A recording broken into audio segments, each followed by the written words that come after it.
এখানে আমি দেখতে পাচ্ছি যে ঘড়িটা কার, আমার। ঘড়িটাকে আমি নির্দিষ্ট করে ফেলছি। আর এখানে টেবিলের উপর একটি ঘড়ি আছে, এখানে ঘড়িটা কার সেটা আমাদের জানা নাই। তাহলে যেই বিষয়টা জানা থাকে না, যেই বিষয়টা আমরা জানি না, যেই বিষয়টা অনির্দিষ্ট, সেক্ষেত্রে আমরা কি করব, দেয়ার ইজ বা দেয়ার আর এর ব্যবহার করব। যদি একটা কিছুর অবস্থান বর্ণনা করি তখন আমাদেরকে নিয়ে আসতে হবে দেয়ার ইজ। এখানে দেয়ার ইজ কেন নিয়ে আসছি, কারণ এই যে একটি ঘড়ি যে আছে, ঘড়ি কয়টা, একটা। এবং আরেকটা কারণ কি, আরেকটা কারণ হচ্ছে এখানে ঘড়িটা কার সেটা আমার জানা নাই। দ্যাটস ইট, একটি ঘড়ির কথা আমি বলতেছি।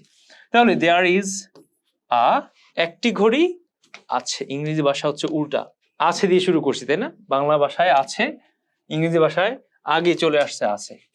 আছে একটি ঘড়ি, আছে একটি ঘড়ি। এবার টেবিলের উপরে আছে, তাহলে আমি কি লিখবো, অন দ্য টেবল। কোনো কিছুর পিঠের উপরে থাকলে আমরা অন ব্যবহার করি। তাহলে এটা কি হবে, এখানে বিষয়টা খুব ইজি, এখানে আর দেয়ার ইজ হবে না, যেহেতু ঘড়িটা নির্দিষ্ট, ঘড়িটা কার, আমার। তো সেক্ষেত্রে আমি কি লিখবো, মাই ওয়াচ, আমার ঘড়িটি। এই যে এখানে ইজ মানে আছে, এখানে হচ্ছে দেয়ার ইজ মানে আছে, আর এখানে ইজ মানে আছে। তাহলে my watch is on the table. That's it.